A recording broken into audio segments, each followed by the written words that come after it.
Hey, yo, it's me, Pops Van Marmalade, and you're watching the Comics-Related Madness Network. Huh? So come get some.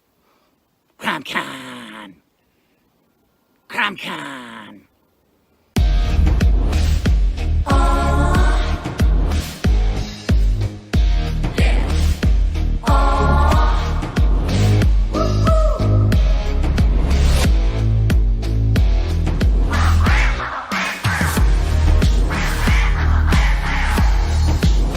Your favorite podcast, it's Critical Blast. Hi, this is Tim TK, host of That Silverline Show on Tuesday. Join us at 11 p.m. Eastern, 8 p.m. Pacific every Tuesday night as we discuss pop culture and the joys of making comics. And I'm Scott Wakefield, host of Silverline's Wednesday Wham, where we talk about comic books and all kinds of great storytelling, sometimes with incredible guests. And we want you to join us Wednesday nights from 8 to 9 p.m. Eastern. We'll see you there. I'm Roland Mann, and I host Silverline's Silver Sunday. Join me every Sunday at 8 p.m. Eastern as we make mine Silverline.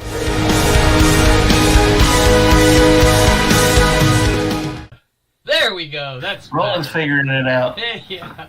Well, so we went live. I got to show the bumper like 3 times. If you'll notice on the stream, it goes starts and starts again, and okay, now we're. But my window is odd shaped. So why is it odd shaped? Is it because? Okay, I guess I can see what I'm doing here. Maybe, I don't know. So hello everyone and welcome to Silver Sunday on this day, June the 6th.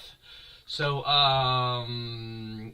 Day of technical difficulty. apologize for the slightly later start because I have just rolled in from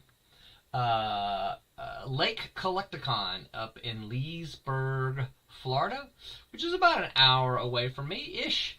So it was a good time. Lots of people out, lots of people buying comics, which was exciting to see. Lots of people looking at more people looking at comics than buying comics, but lots of people out and about, and that was very good to see. So big kudos to Greg Boney for putting on the show, putting on a good show as he always does. So Greg, if by any chance you're listening to this, thank you very much, sir.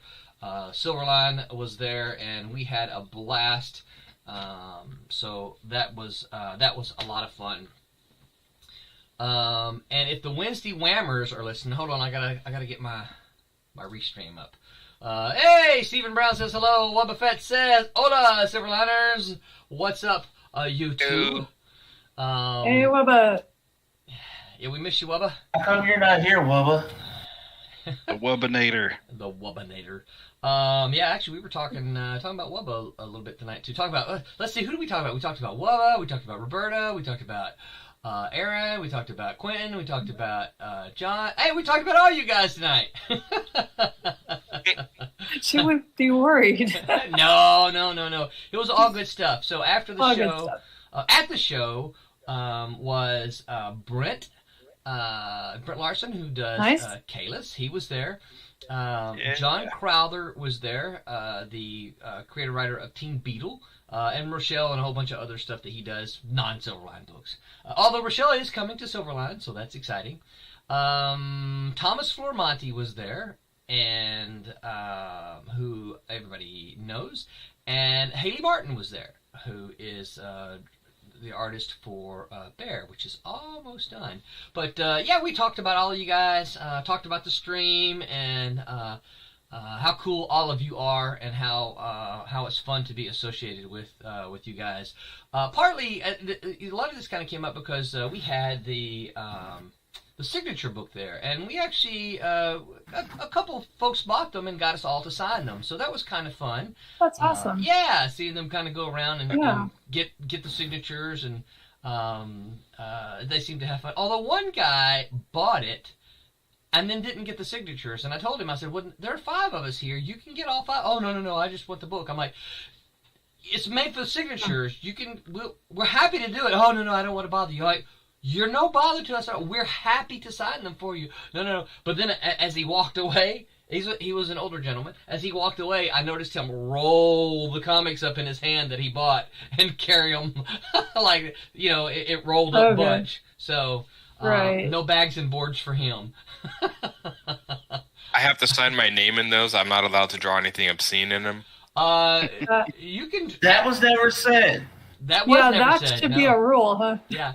I guess if someone brings it to you and asks you to draw something obscene, it's their book, and once they buy it, right? So. Their book. So yeah, I guess I should have left a little spot. When we put it together, we should have left little spots for art, but we didn't do that. Stephen Brown said, just get the paint pens out and just go to town. Yeah. Are the inside covers blank? No, they're not. You didn't get one? Oh, okay. You should have got one. Yeah, I got one. Okay. It's just not on me, on my hand, so I just can't remember. So, yeah. Because I was like, if the inside covers are blank, then you could do sketches there or something. I think all of you should have Yeah, I got one. I got it. Yeah. No, I've already used mine for kindling. No, I'm kidding. So, I guess the art could be done on the comic they buy. Yeah, absolutely. Absolutely could be. Like, like they could draw any other kind of way. Or you take the paint pens and the markers and Sharpies and stuff like that and draw on it. I always forget how messy my floor is when looking at this thing here. I wonder if I can kind of get off of my floor. Oh, look, we got somebody popping in here. Hey, Tommy! We can't hear you. Hello. You're muted. Oh, and now he went away. That's why you can't hear him. You're welcome. There he goes. Oh, crap. He's coming back.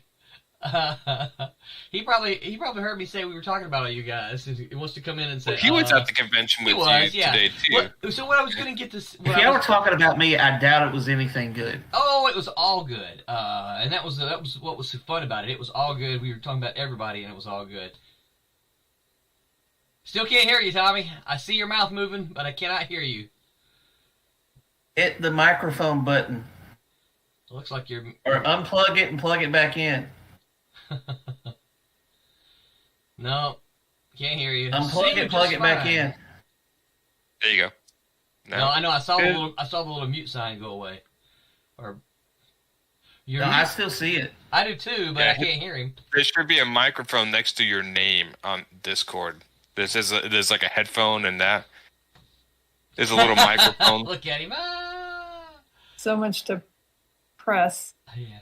So unplug and plug it back up. So Stephen Brown says, coloring my comic and trying to figure out how to get it out there. And then he says how I'm going to get it out there. Well, we can talk about that, Stephen. The beauty of 2021 is it is so easy to get that done today, and that's nice. Renee, I'm going to apologize for saying your last name wrong, but it's Nadeau says Quentin. Do you know a Renee Nadeau? Yes, Renee Nadeau. Yes. Nadeau. Okay. Yep. She says Quentin. So. Hello, Renee. Glad you could make it. Wubba says, that's what I was thinking. It couldn't have been good. I'm slightly behind on deadlines. Slightly. We talked about that a little bit, but it wasn't in like terrible. Boy, I went orange in my picture, didn't I? So. I think there's something wrong with Tommy's, maybe Tommy's laptop or computer's muted itself. Well, that would mean that he couldn't hear us. Yeah. Tommy, you just keep talking. The minute we hear you, we'll let you know that we can hear you. Maybe hop off and come back on. Yes. Well, you said testing and we heard you. Hello. Yes. 1, 2, 3. Got You can it. hear? Yes. Yeah. Okay. Well, look, I can't stay on for very long. I just wanted to come on and make sure I said thank you for letting us go to the show. It was fun hanging out with everybody. And Mr. Greg that was running the show, Greg Bonart, is that how you pronounce his name? I believe. Yeah, I think so. Yeah. Bonart? I call him Bonnie. Boney. That's what everybody Boney. calls him, Boney. I'm not good. Yeah, he made a okay. Boney had a great show. It was fun. They make it feel hardcore for And we got to hang out. I think you told everybody a few seconds ago. And so it was hanging out with you, John. We got Mr. Brent. Haley was there. Our buddy, which is not a Silverline guy, but Michael McElroy. He was hanging out with us. And those of us that went had a nice little after-con dinner. At, it was great. Wendy's, and you had the smallest Frosty I've ever seen in the world. I don't know what my wife a picture of that. Cute. Yeah, it was crazy, but I don't want to interrupt you guys' show. I just want to say hello, and Miss Roberta, I'm ready for our book to be done. Whoop whoop! It's going to be done pretty soon. I counted. Roland and I were looking at it. I think I've got 4.5 pages left to go, and then we will. What is that? Oh, there it is. There's the tiniest Frosty. I mean, that sucker was like an inch and a half tall. It was so. I don't know how you could order. I didn't know you could order like a mini size Frosty, but it was tiny. But I hope to see you guys soon. I think I see some of you guys in Daytona. When is it? Yeah, in October. So that'll be great. September. Okay, I'm gonna jump off now. Love you guys. Later on. Bye. All right, Tommy. Bye. Bye. Bye. So exciting. What's that? I said that's exciting. It was very exciting. We had a good time, and like I said, it was good to see. It was good to see all the folks out and about at the show. Buying cool geeky comic-y stuff and buying comics and talking to us about comics. So it was it was fun to see that. So all right, so Brett is not here tonight. Our regular producer is not here tonight. And so it's me again. So I am making my apologies up front for any gaffes that may happen. I take all responsibility for it, but I got the control panel up over there, and I'm trying to watch it and make sure that I'm doing it right. And even then, I'm not sure I am, so I'm just going to keep an eye on it. If you guys see that I'm doing something wrong, please let me know, or if something happens, I'm going to count on you guys to let me know that something has happened. Yeah, there's stuff I want to say, but I'm like, no, I don't need to say this yet on about our secret project. We talked about that some, and we kind of all got excited. John, don't raise your eyebrows. We'll talk about that after the stream. And for those of you who are listening, I'm allowed to raise my eyebrows. So shout out to our sponsors. Daytona Beach Comic Con in September. You're going to see a Silverline crew there. In Daytona Beach, obviously, September, I never can remember. It's 18, 19, 19, 20. I think it's 18 and 19. But make your plans to attend Daytona Beach. Silverline will be there, of course, as well as a whole bunch of other comic book makers and guests. And if you like geeky, fun stuff, then that's where you need to be. Also to History Camp, and I apologize, I don't have the History Camp information pulled up, but they got a camp coming up, so look up History Camp. They sponsored us because of Steam Patriots. Mm-hmm. So and so update on that Kickstarter. If you back the Kickstarter, I have sent you all surveys. So please be sure you get your surveys filled out and back to me so that I can build the thank you page. That's the only thing that I need to do is the thank you page. Everything else is ready, and I could send it to Kablam today. Our printer is Kablam. I could send it to them, but I need that page for thank you for thank you all for supporting us and helping us get this made. So be sure you get that filled in as soon as possible. Plus, we need to know where to send your books, right? So we're very excited about that. It looks like Alex Sarabia is here. What's up, Alex? And Wub is welcoming everybody. Hello, Roberto. Hadn't seen Roberto in a while, man. Where you been, dude? So yeah, that's the Kickstarter update. That's the sponsors. What have I not done here? Kickstarter, the sponsors. Don't forget, we've got. You can find our books if you missed some of our stuff in the past. You can find our comics on Indie Planet. Just go to indieplanet.com/Silverline, and you'll find everything that's available there. The books that we kickstart are roughly available 2 months after we kickstart, so you won't find Steam Patriots 1 or Divinity 2 there yet, but probably in about a month and a half you can find them there if you missed it. So you can get it there. So, okay, so I am Roland. I am the writer of some exciting comic books like Cat and Mouse and Trunks, and the upcoming Silverline team-up, which, are we going to see any coloring in that? I'm coloring today. Yay! A little bit. We're Yes. going to get to see some. I'll put it up.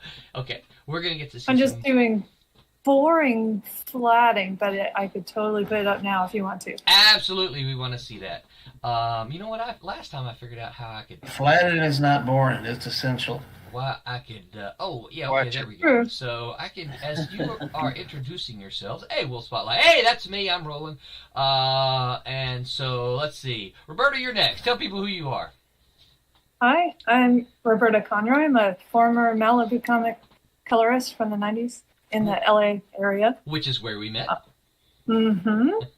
And I'm now coloring for Silverline for the Cat and Mouse title and the new Silverline team-up, Champion and Miss Fury, Which is almost done. Yes. Getting there. Which, for those of you who are following us, we are planning that to be in July, y'all. So, assuming we can get Tommy cracking on the last few pages, we're going to see that one in July.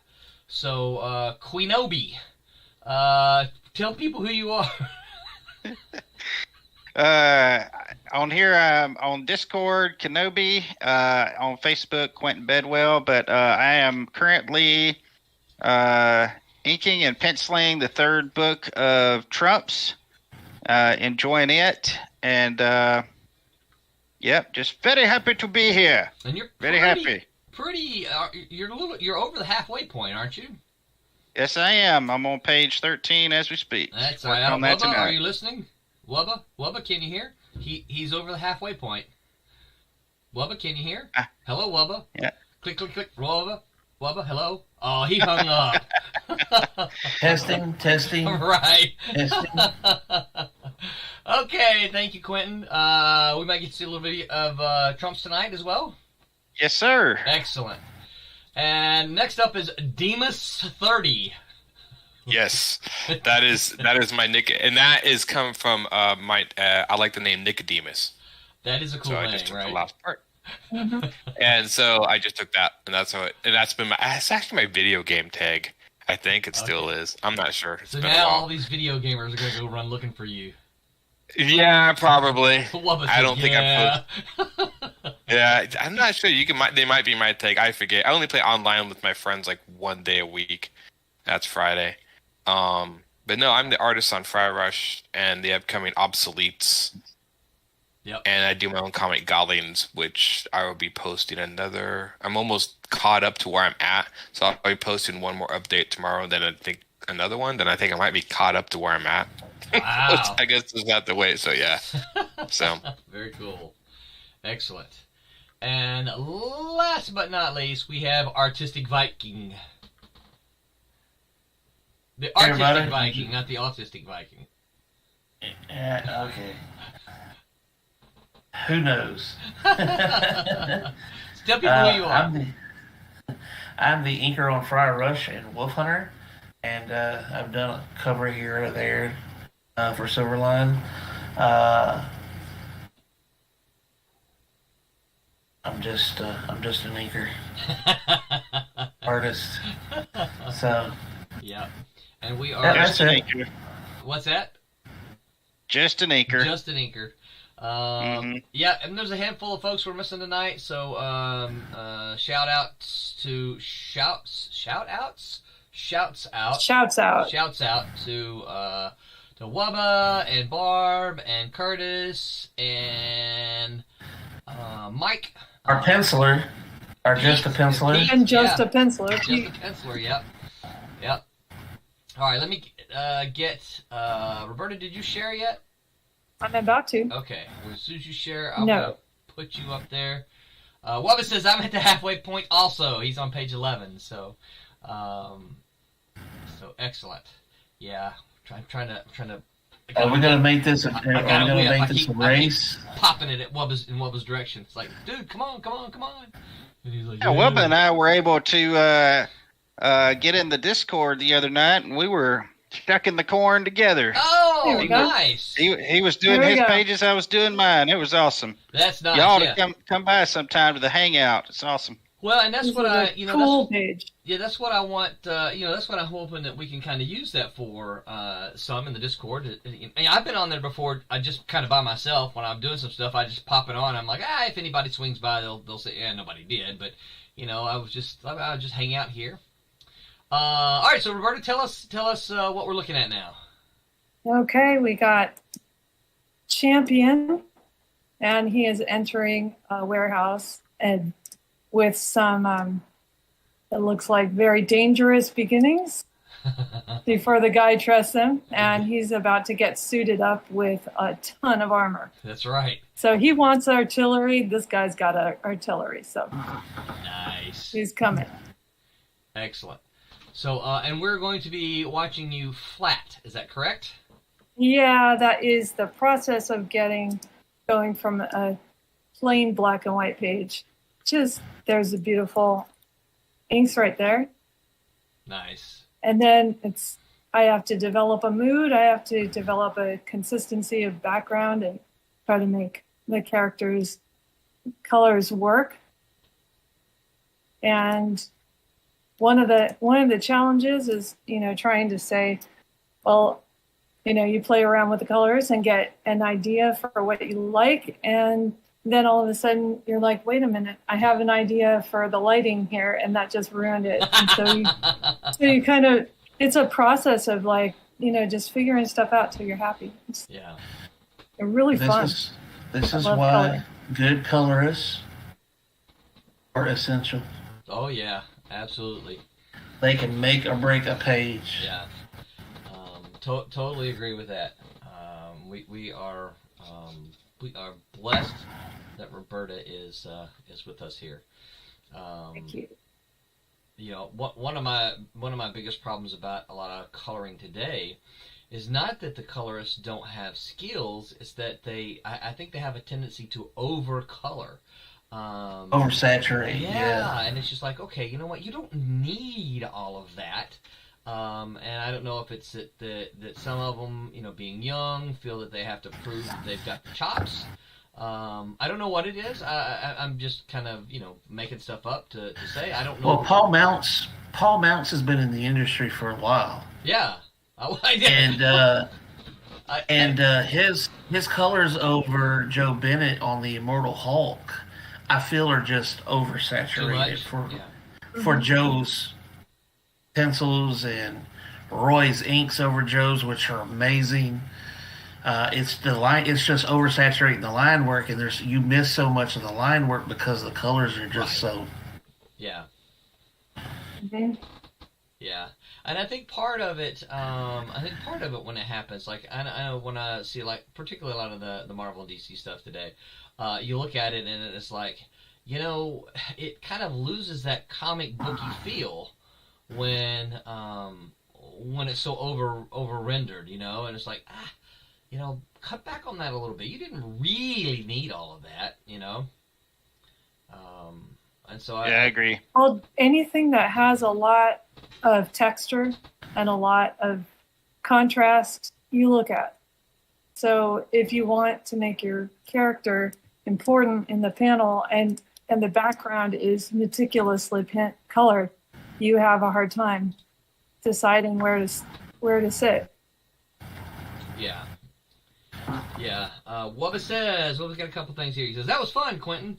Yeah, I mean, I'd love to. Yeah, I'd love to see that turn into a place that we can, even when we're not hanging out on the stream, where we can kind of come and just kind of hang out, kind of our online, hang out a little bit, kind of faking a studio, not really a studio, kind of a fake studio. You know what I mean? That's what I was thinking. Yeah, I mean, because we can't, because geographically, just the 5 of us here, we're spread out all over the U.S. Be our own little bullpen. Yeah, kind of a virtual thing. Together on Zoom. How many people were on the hangout? Was watching the hangout with y'all the other night, Quentin? Oh, we weren't streaming it. We were just in there, just hanging out. Oh, in the hangout. Oh, okay. Yeah. Roberta, what said, are my pages problematic? They get a bit wonky. I don't see a problem. Yeah. I love them. Yep. Cool. I love them. They're great. And he says, Wubba says, there's art direction from editorial also, I would think. No. I think that it's no. I think you tell me after the fact if some was amiss. Yeah. Yeah. Well, I think there was one time I remember where you're like, I think it was, I didn't color snow. And there was supposed to be snow, and it was in the notes. Fire. And you're like, oh, maybe I'll share the notes. Yeah. Yeah. I think Roland was the kind of editor that if he puts you on something, he trusts you to knock it out to how he sees fit, like how it's going to be best for the thing. And like, I hadn't really gotten a whole lot, from Roland per se, on feedback on inks or anything like that. Is I send them to him and I'm like, I hope these are good. And he's like, these look great. And I'm like, oh, okay. Well, and you're right. I think for me that's I think you can be overbearing at times, and I think that all creators kind of have to feel their own way. For me, I think my only thing is if there's a problem, right? If there's like, John, I think you got way too, you're too heavy here. Your inks are too heavy. I would tell you that. And then that would be something that you could address moving forward, But I think, there's no reason to go, for me anyway, I mean, there's no reason to go through every single page and nitpick when, when you know what you're doing, and I guarantee you guys, when you do something, if you go back and look at it, you yourselves are going to say, man, I shouldn't have done this here, or I wish I had done this here, right? I mean, you see these kind of things. Yeah. And so, I know that, I get that, and that's probably really more powerful than anything I could say. And so, for me, it's like, okay, well, I don't, I'll tell you, okay, this is the kind of thing I'm looking for, right? I want this kind of thing. For instance, John, in talking to you in Memphis, we had the discussion about, pens and brushes and, just kind of look around at what's in Silverline. John uses a brush, Barb uses a brush, Tommy uses a brush. This is kind of the look that I like, right? So, you guys know how to handle the brush, even if it's new to you, or even if it's digital, right? You have still a digital brush. So, it's just kind of like do your thing, and if I see problems, it's kind of like, all right, well, this is problematic. Let's work on this. Let's kind of fix this and move forward. But the cool thing is, John, you've got great resources there where you are, and you've had great resources in our friends Dean and Mitch Faust, Dean Zachary. For those of you who don't know when I call out Dean Zachary, Mitch Faust. Jim Hall, those guys have been great resources for you, and they're a wealth of information, and I know that you have utilized that in the past, Yeah.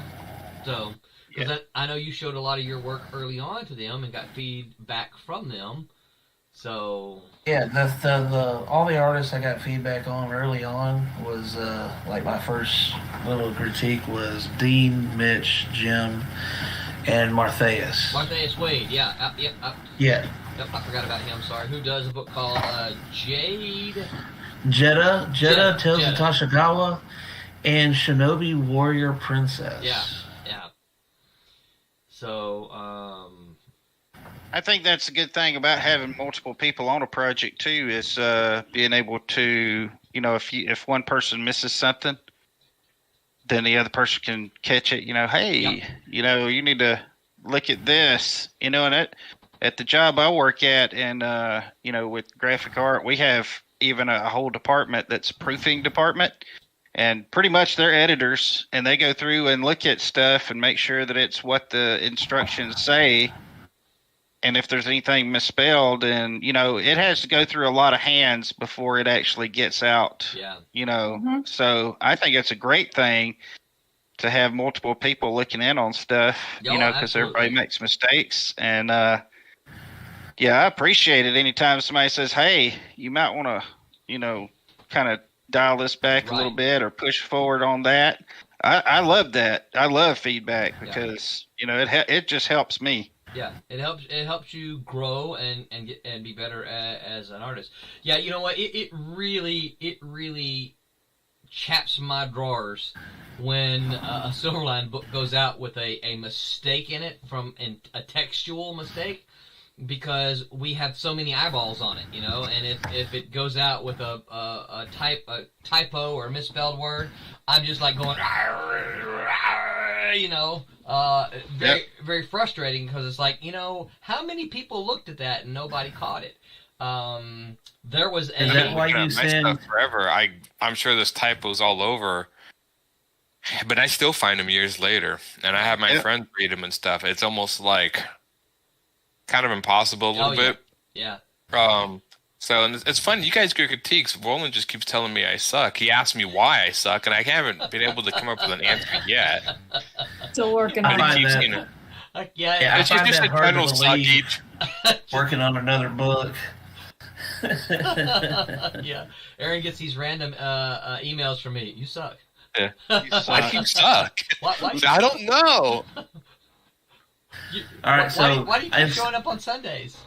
I know. Why do you keep doing this? This is all right. I'm gonna stand up for my penciler here a little bit on Friar Rush, and next time you send me letters on a Friar Rush book, and I find a couple of typos, Ouch. I'm gonna send it to him. And have him tell you you suck right behind it. No. He's gonna blame me for everything.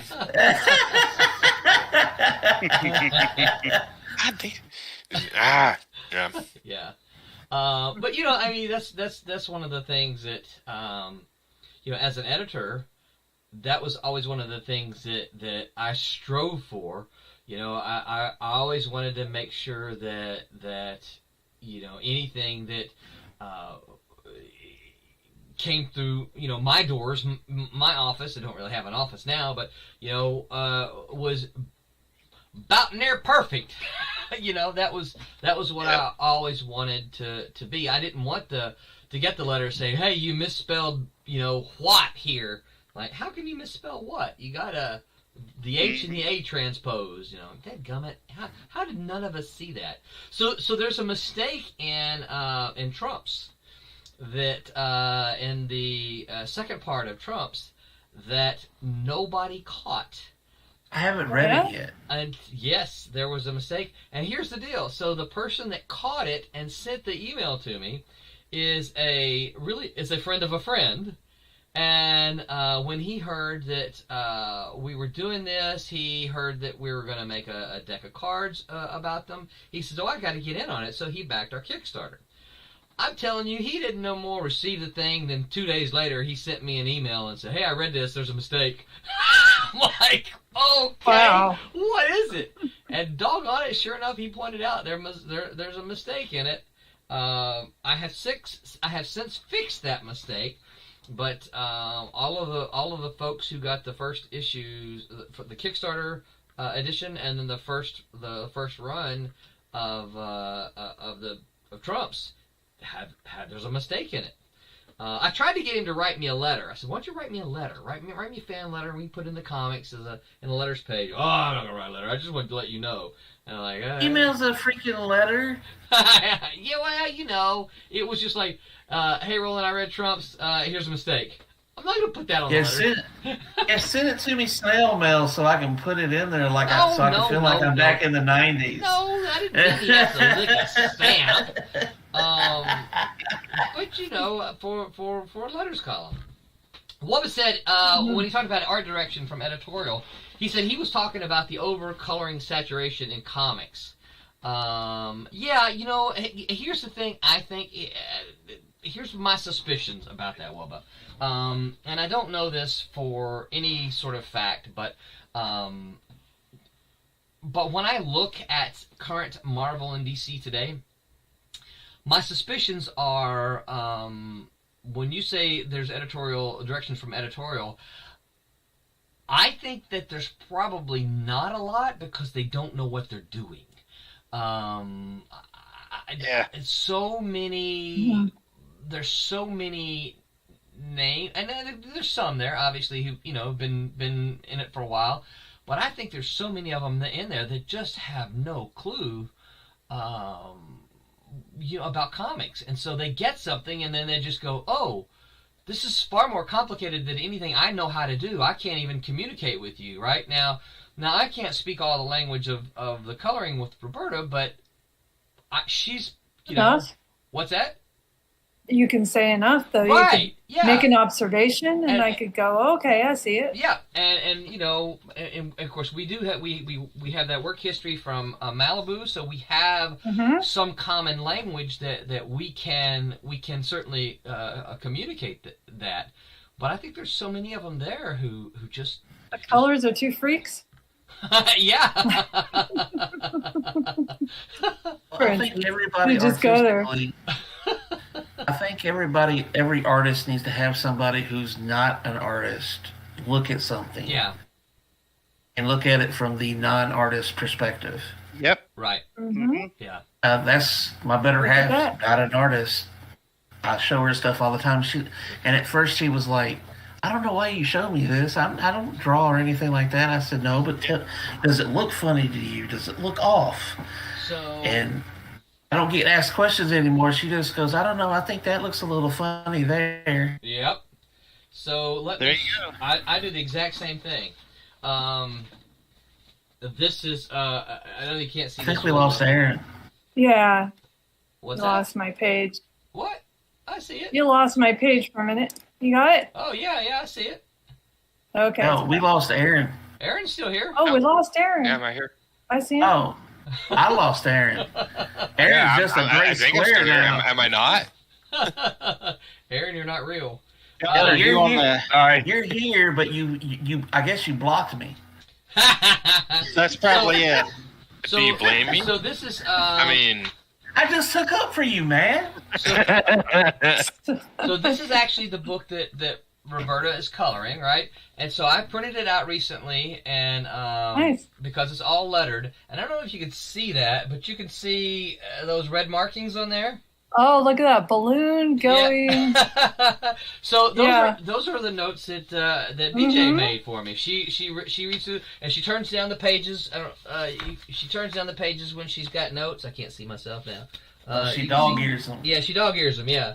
So that I can find them easily. But she goes through there with a red pen and she marks everything, even if it's just minor. I'll go through it and tell her, well, I know that I'm going to do this with it. She marks everything. Because she says, I don't know. I know that some of this you know and you're going to fix, but I'm going to mark it because I see it in case you don't know it's there.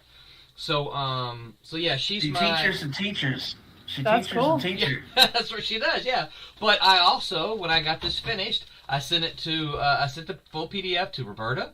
I sent it to Pete, and I sent it to Tommy, and I said, here it is. Here it is lettered. It's still in the rough stages, but you guys proof it. So yeah, we go through. I was wondering if I was supposed to do that when you sent Friar Rush to me. It's like, hey, it's lettered. Take a look at it. Like, okay. Yes.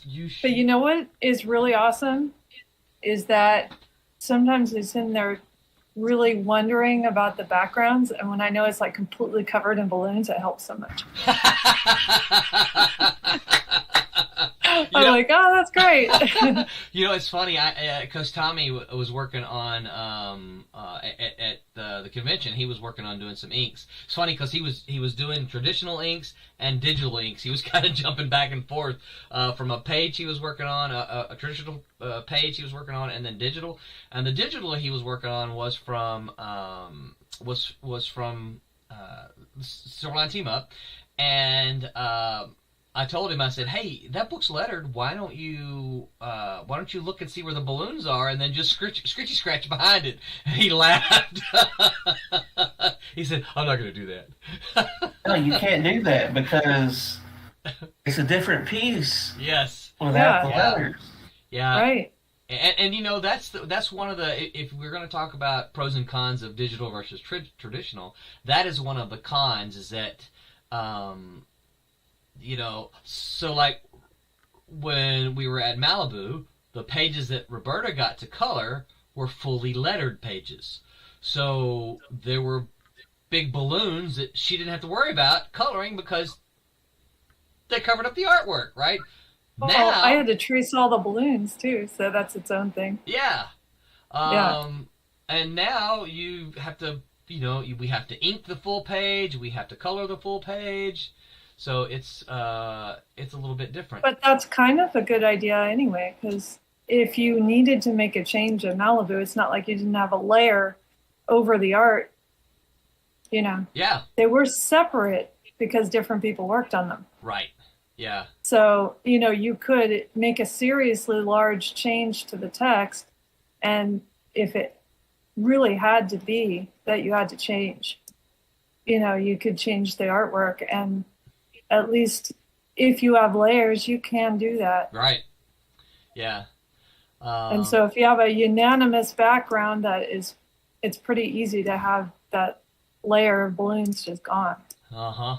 The other thing I like about it, and we haven't gotten to that point yet, I do hope that at someday it's a possibility for us, is that, when you have it all like this, you can, you could translate it, and you can totally re-letter it without having to mess anything up, Yeah, that's kind of my point. It's like if you have a really nice background and it's all done, then you don't have missing stuff to fill in. Right.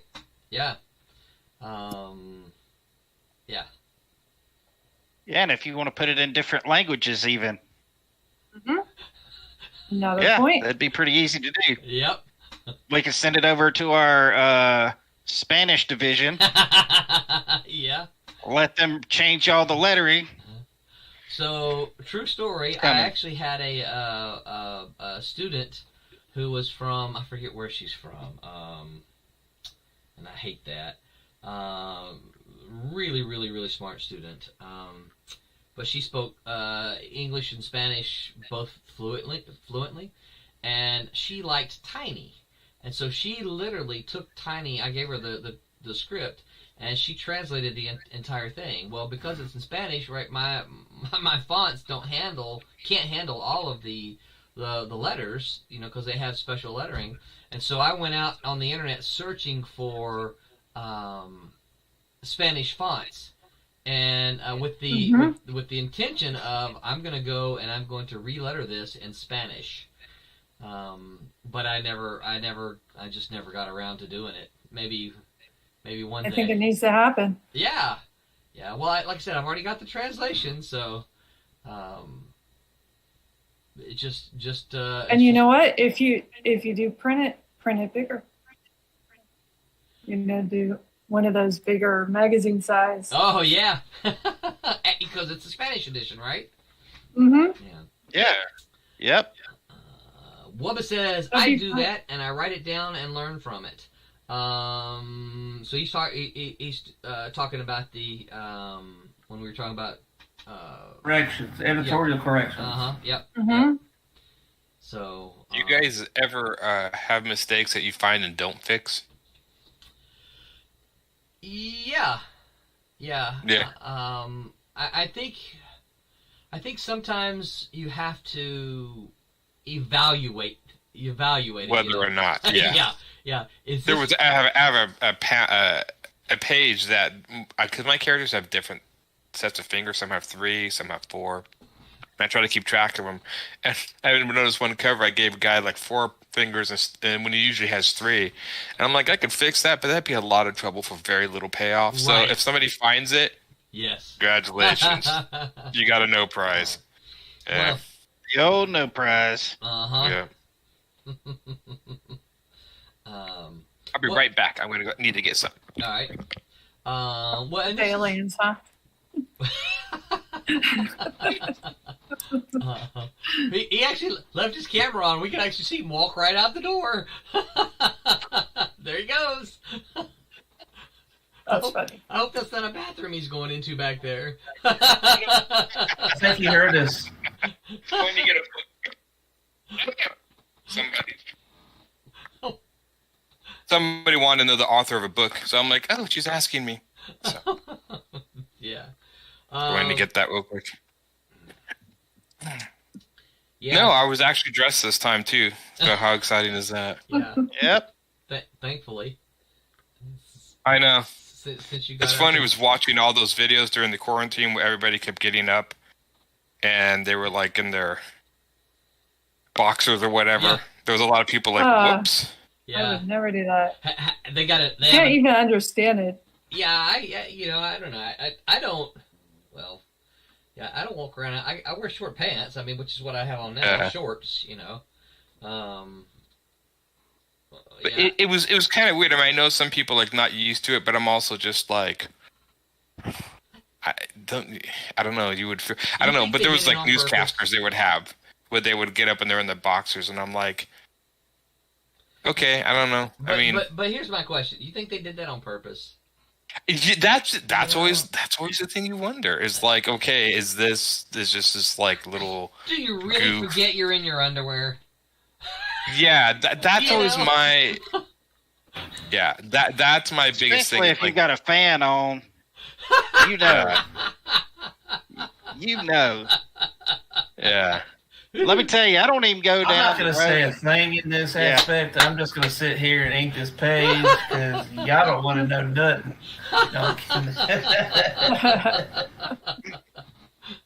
So I don't even go down the road to a drive-through without being, some people, they get up in their vehicle in their pajamas or whatever. I don't ever do that. Because you don't ever know when somebody's going to rear end you or something, and you're going to be standing outside the road in your PJs. talking to police, and everybody coming by, and here you are in your boxers or whatever, and your bunny right slippers. there, right? Yeah. So I don't know if y'all know this, but a few years ago, on college campuses, it was a fad that mostly girls. But students were going to class in their pajama bottoms. So they wear like a t-shirt or something like that, and then they would wear pajama bottoms. Many of them would wear slippers, their house slippers, and they'd go to class that way. You're like, yep, there's something wrong with that. it's yeah. I don't know. I mean, it's like. I think the thing that most people feel if you see somebody in pajamas and slippers is like, did you actually clean yourself a shower, or do I get to sit and smell you the whole class? Oh, that would be my first question. Yeah. Did you just roll out of bed and come here? Or did you clean yourself then put this back on? And if you did clean yourself, then why would you put that stuff back on? Why wouldn't you just get dressed? So it's always just like that's the conundrum you're sitting there wondering. Yeah. We know what Aaron thinks of people at Walmart. Yes. Stephen Brown says, I work at a grocery store and I see people in their pajamas. Yep. Yeah. Mm-hmm. They do the late night shopping in their pajamas and stuff. Yeah. It's like that everywhere, though. They wait till late night there? Yeah, we have a 24-hour Walmart. No, it could be noon out here, 2 o'clock in the afternoon, and they're in their pajamas out there at freaking Walmart. Oh, see, that usually was a late night thing I noticed, but I remember years ago when people were going out to even Walmart or anywhere, they would dress up. And I'm talking like early 90s and before. Like if they were going anywhere, they'd dress up. And now, you know, nice? I've taken, yeah. And I've taken like my wife out to places where, you know, was supposed to be kind of fancy restaurants and get all dressed up. And then you get in there and there's like guys in there in camo, you know, that just got out of the woods, you know, and it just totally kills. Yeah, kills the entire immersion. You know, we're on a romantic date, and here's this bloke here with his camo on. You know, I'm all for wearing camo, but don't be wearing it to the 4-star restaurant. You know, I mean, come on. Y'all out there at the Red Lobster, and you turn around and you smell deer urine. Yeah, yeah. Tinks, deer. What is it? Tinks, deer. Man, that stuff smells so bad. That deer something. I can't remember what it was we used to use. That looks so cool, those spotlights. I like that. Yeah. Fun. Deer scent. Stephen Brown says, working at the grocery store, he goes, it's in the morning time that he sees these people in their pajamas. So it goes okay, back, I can see that. It goes back to what you were saying. They just roll out of bed and don't bathe. Milk. And the Walmart. Deer musk, Wubba says. Yeah, that's it. That's it. Deer pheromones. I just remember that brand, Tinks. And I remember when I first guy had it, and and I was like, "What is that, man?" He was like, he said, "Here, you want to smell it?" Oh my goodness, don't. That stuff is bad, like really bad. Things that make you go, bleh. Yeah. That's the universal rule, man. When somebody says you want to smell something, it's always no. Don't. It's always no. I mean, no. If a guy, especially if a guy friend asks another guy friend to smell it, that other guy friend has to smell it. I don't know because I purposely. It is an unwritten rule. I probably shouldn't tell this because it's going to ruin it, but anytime I go to taste something I haven't tasted before, you smell it. I always act like it is the best thing I've ever tasted, no matter how terrible it is, just to get somebody else to taste it. Because, you know, if you say, ugh, if you do all that, they're not going to. But it is so funny, though, when man, this is awesome. and then you give it to them, and it's like hot. You know, really hot. It's so hilarious. So mad I do it you. to my wife all the time. Why did you do that? Yeah. I can't say that. I've done it before, too. I've been like, this is great. Yeah. I can't imagine. Man, this is awesome. It's like, and then somebody else goes, oh, okay. And then they're like, ugh. And I'm like, ha ha. Stephen Brown says, like they decide to go deer hunting at the Red Lobster. Right. And yep. Wubba adds, get all those does in the yard. Mm-hmm. Yeah. Yeah, every time I hear in the yard, I can't help but think of that. I hate to break it to the deer hunters out there, but you don't need that stuff to hunt deer if you know how to hunt. Well, or if you know how to put out corn. Yeah. I was taught how to track and stalk, so I know how to hunt.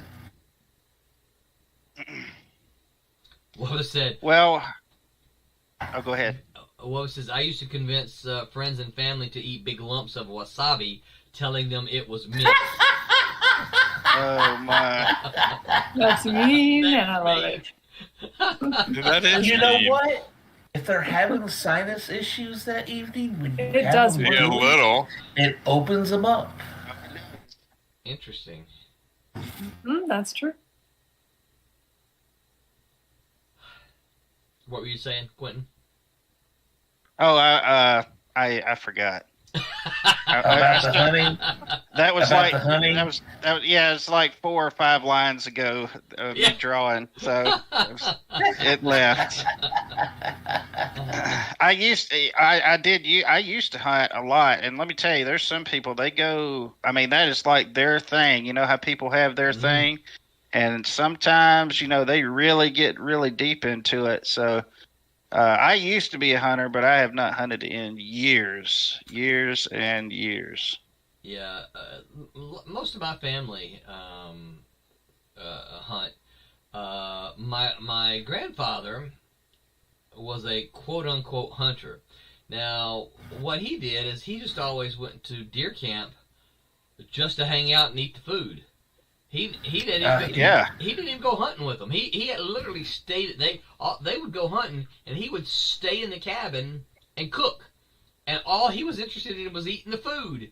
Yeah, because you get a bunch of fellas around or just hunters in general, and they got, that's some of the best food you'll eat is going to a deer camp. Uh-huh. Yeah, I've just never understood sitting up in a tree stand waiting on the animal to come to you. Yeah. Well, I've known plenty of people that, that's their thing. They love to do it. They'll get up at 4 o'clock in the morning, go sit in a tree stand for till way past daylight. Yeah, I used to go out like months in advance and kind of track around, make some chalk marks on trees, where I see like trails where deer kind of walking and kind of marking patterns. And that's where I'd go back if it was a heavy deer traffic area. That's where I'd go back. And I'd check and see if the weight, how deep the tracks were, all that kind of stuff. Yeah. That's how I used to hunt. I was on foot. That's pretty cool. My aunt actually taught me how to hunt. He was Apache. Well, that's cool. Yeah, although she was hunting for white man. No. You know what? That's the thing for me. I deer hunting in a stand like that never really interested me that much. I'm kind of like John was talking about.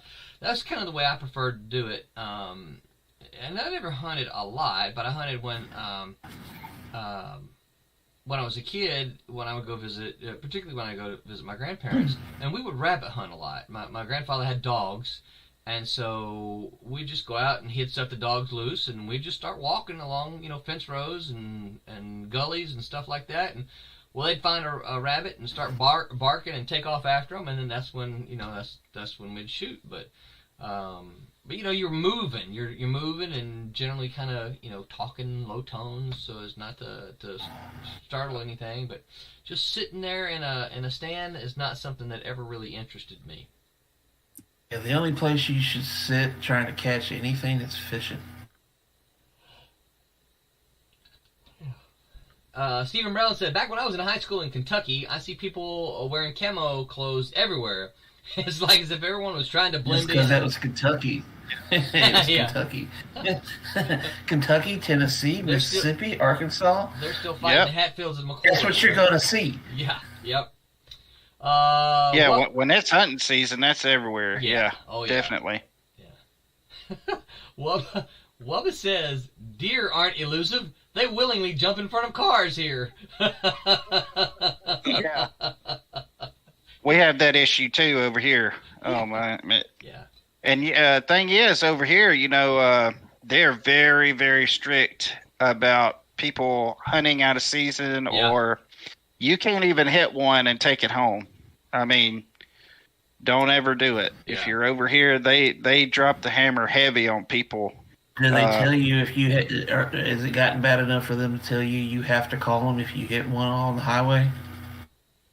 I haven't hit one, and I haven't had to deal with it. But from what I've heard, they're pretty crazy about people doing anything that's with the deer, and because of that, deer are everywhere here. I mean, they are everywhere. Especially being such flat ground. I mean, it's like nighttime's like a planetarium here. It's so flat. So when I lived in Oxford, Mississippi, before we moved here, the deer got to be so bad there, they extended the hunting season and even let people hunt in the city with bows. Wow. Yes. Well, it's just because the deer population had gotten so out of control. I mean, there was just way too many, and they literally were just out of control. So they let them hunt in the city with bows. I don't think that lasted very long because I think people were like, "There's arrows whizzing by in my backyard," you know. Just add a couple cougars and you're all good. Yeah. Yep. You know, we have Out here we got a coyote problem right now. Yeah. Because the pack has gotten over 100 deep. Good grief. Wow. Yeah, So bad that they're hunting the coyotes in a chopper. Wow. Yeah, we have a huge cougar that's not population. That's what we have. We actually have some cougars coming to Portland. Really? Which for some odd reason always puts a weird smile on my face. They were just Imagine a wanting bunch of Starbucks. They were just a bunch of city wanting dwellers Starbucks. running from them. I think that's funny. Aaron's like, Good for them. yeah, Aaron's like, I'd like to find a cam on one of those street corners where those cougars start chasing around those little artsy-fartsy folks in Portland. That's pretty much it, yeah. They were just looking for a cub. Yeah. They were What? They were looking for a snack. They were just looking They for are. a They're cub. just. Oh, different cougars? Oh, okay. Oh, yeah. Had to go there. Yeah, just to be clear, we are talking about the animals. The four-legged Who guy, was? right? Yes. Stephen I'm not Brown, even going down that rabbit hole. Stephen Brown says, like, someone has to yell, I'm just duck. a coloring. I'm just a colorist. Someone has to yell duck before they shoot the arrow. Yeah, really. Mm-hmm. We had a beagle when we were there, and if you know anything about beagles, you know I had a beagle. yeah, they're little short. They have little short legs. They can't run. But my They can run. my they can run. stupid little dog, she would chase the deer. And we're like, stop chasing the deer, they're going to kick you. But Yeah. she would chase them all around our yard, and we're like, stop that. But boy, she was after them like crazy, and she would bark. We had to start chaining her up at night because she'd get to be where I lived out in the country, but it'd get to be where she was running all over the place, you know, and you could hear her, "Arr, arr, arr, arr," like, where is she? You know? Having a good time. Your dog's still out there chasing deer. But, yeah, beagles will chase everything. Yes, they will. You think your beagle was like a legend among the deer? You know, like the mighty hunter. It's like almost like seeing Bigfoot or something. We saw him once. He came out of the underbrush. We had to jump quick before he got our ankles. I mean, you know. They tell stories, yeah. I bet you're right. They tell stories of it. Yeah. I'm not sure they told stories about my beagle. Well, hey, you just did. Well, that's true. I did, didn't I? That's right. Yeah. I wish we had it on video. I finally watched the New Mutants. Oh, wasn't it terrible? It was okay. I don't know. I mean, I guess you had destroyed so much expectation for it that I went in with no expectations. Yeah. And I was like, well, it was coherent. I mean, it could technically follow it. Yeah. Yeah. Yeah, I don't know. I think you're right. I think that has a lot to do with that. I think your expectations do kind of temper your experience. If you're not expecting much, right. Yeah. I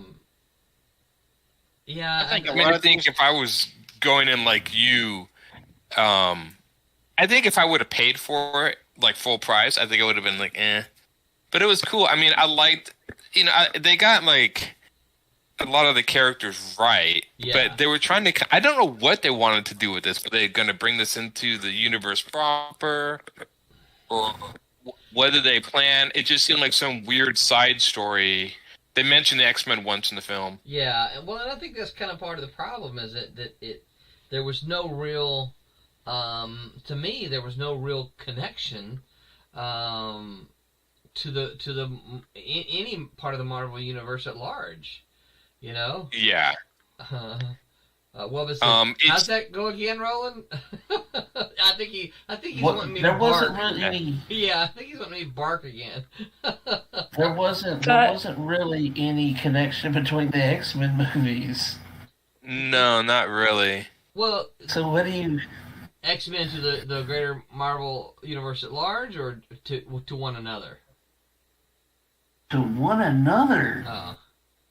Oh yeah, I actually watched all the X-Men movies just for fun because I bought them all, and you have to do some mental gymnastics a little bit to make them all connect. That's the only problem I ever had with the X-Men series was there's no continuity. And that just, I just had to start saying to myself, I'm just going to treat this like a standalone. Yeah.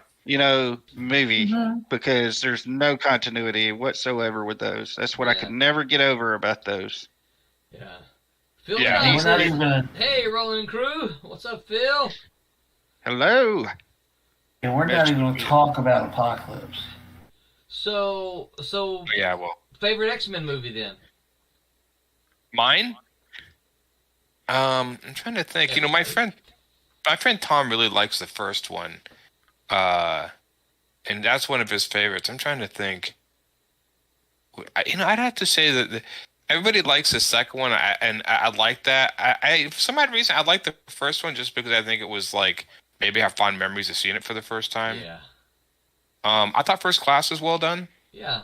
I thought if you take out the last one, the Dark Phoenix, the very last one they did for the end of it, that had some interesting ideas. If you take it out of the continuity, I thought that was probably closer to the Dark Phoenix because she actually killed herself, which is kind of important. Yeah. But I think there was a scene on a train that I thought was pretty cool. It seemed like as they went through the movies, they got more into having them fight together or use their powers together, which I thought reminded me more of the books I read. Instead of just somebody fighting randomly, they seemed to kind of work together, and that kind of happened throughout the movies.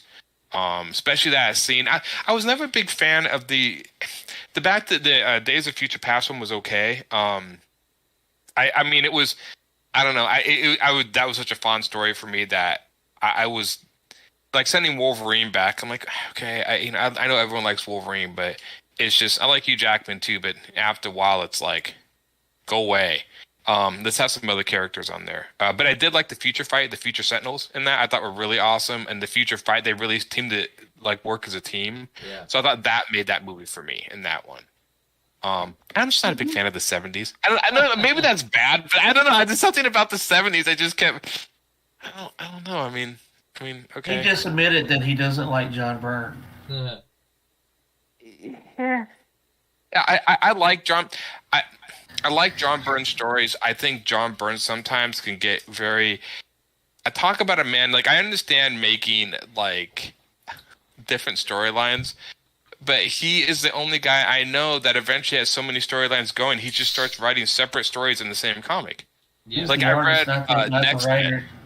Yeah, Next Men. He eventually added an M5 story to do it. And I read Wonder Woman, and eventually there's like separate stories going all over the place, which, I mean, it was good, but I was like, how are you going to connect these together?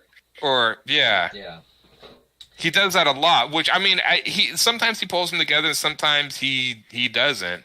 I give him props for attempting to do so much. Yeah. But sometimes it doesn't always work for him. But, I mean, I'm a sucker. I always read John Byrne stuff. Yeah. I know he's not the most favorite person in comics as far as personality, but I like his stuff. Well, I approached him, when I was at Malibu, I approached him, and he was nice. Yeah. I had been talking to Roger Stern. I wanted Roger Stern to write something, and because Roger was one of my favorite writers from Marvel, and so I'd been talking to him a couple of different times, and finally Roger said, "Here's the deal.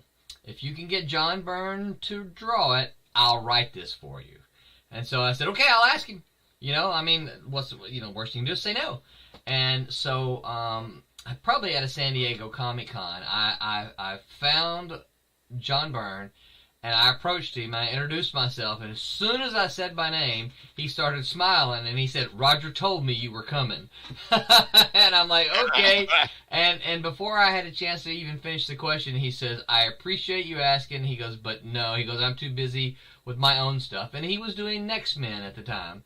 He's like, I'm too busy doing this to take on something else. He said, but thank you for asking. And so he was incredibly nice to me. I think he's just a human being. I mean, it matters on what days you catch him. And of course, all these creators, if a creator has a bad day, does something bad, you're going to hear that story 1,000 times beyond the story where he was just a nice guy. Right. So I mean, you screw up once, it's like it scars you forever. Right. So I mean, I'm sure if you see a lot of these people in public, they're not going to destroy you. I like John Byrne. I mean, he's definitely an amazing artist. So, there's that. He's fast, too. I've always kind of looked at his stuff.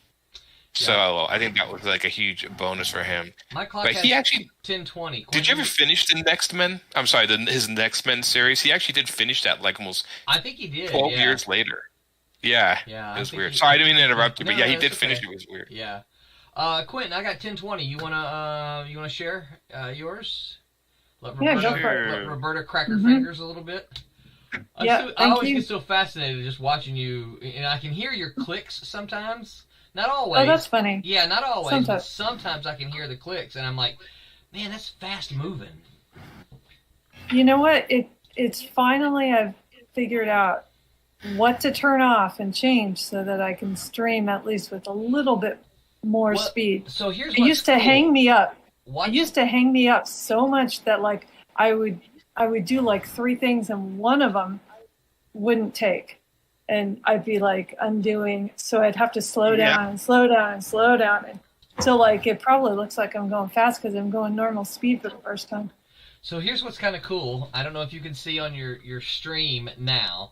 So what I'm able to do now is Quentin is here on the big screen. Yeah, and you can see we can still see yours on the small window up there.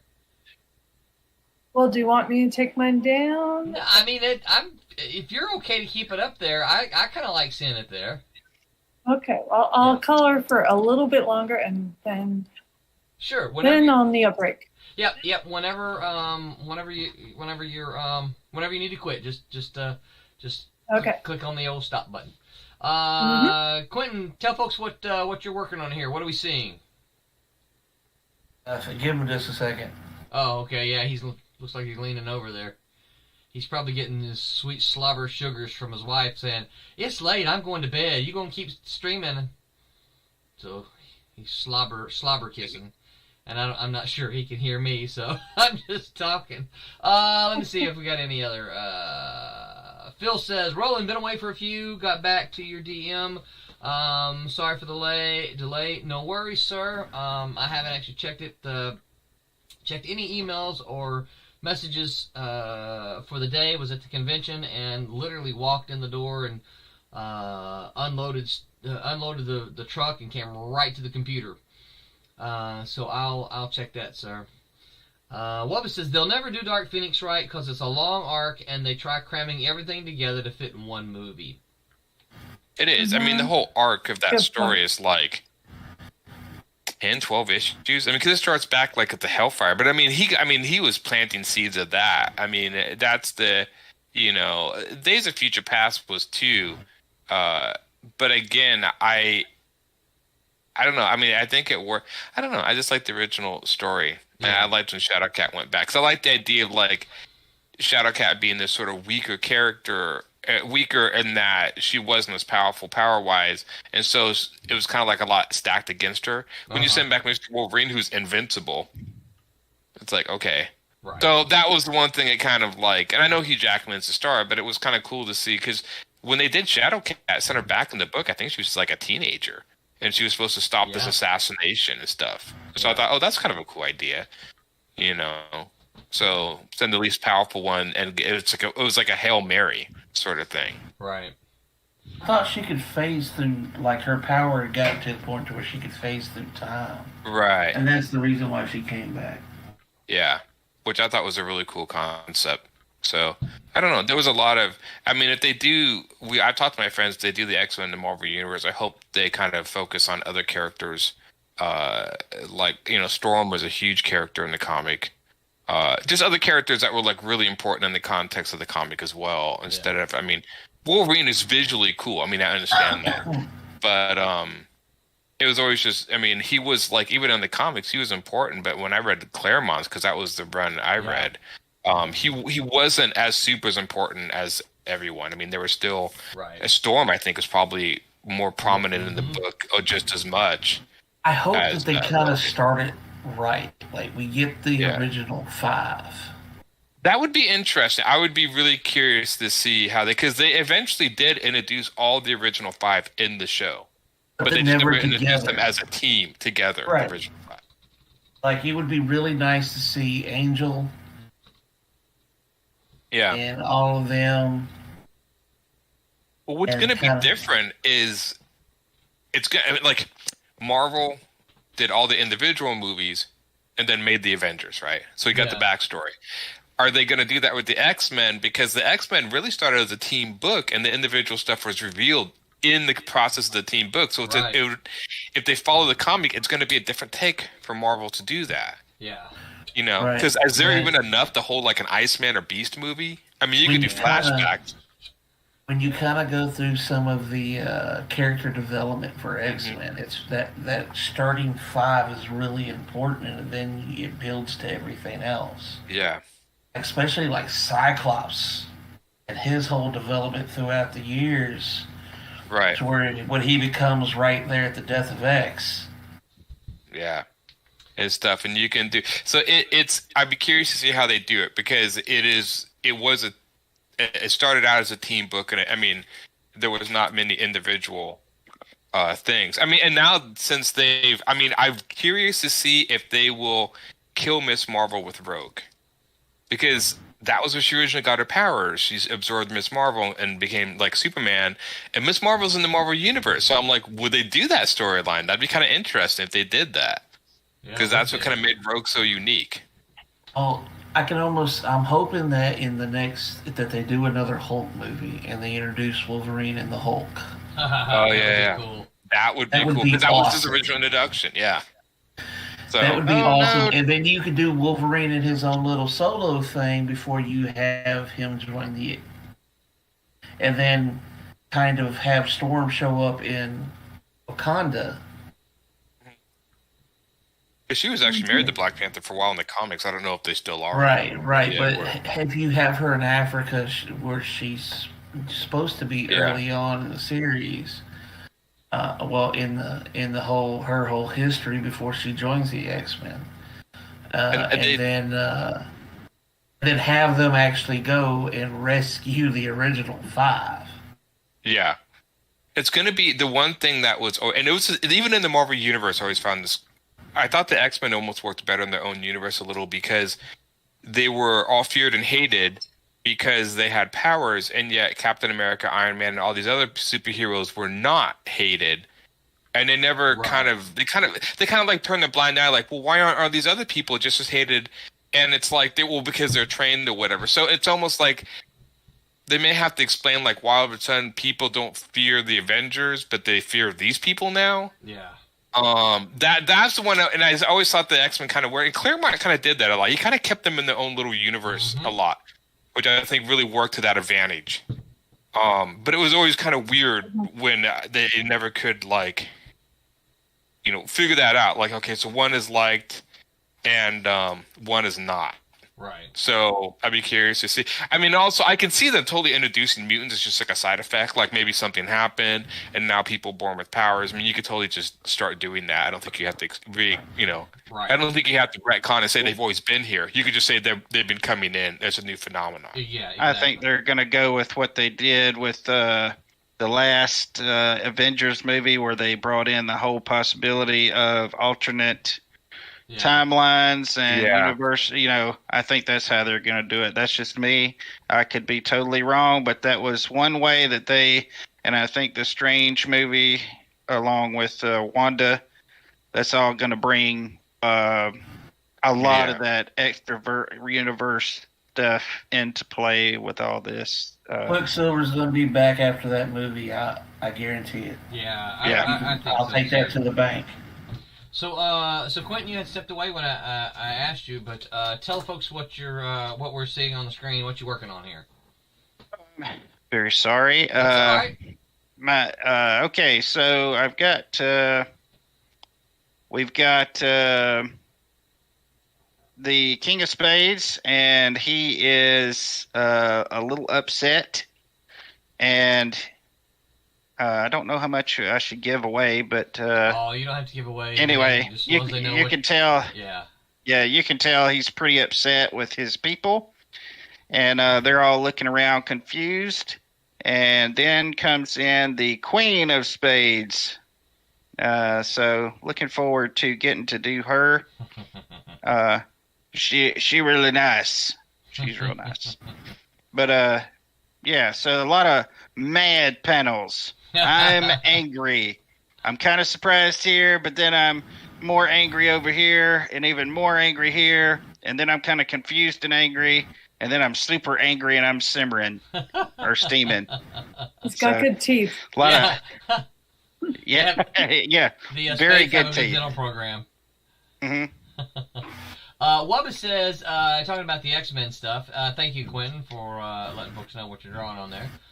Wubba said his understanding is that they see the X-Men and mutants in the Externals movie coming out soon. Oh yeah. Did y'all see that?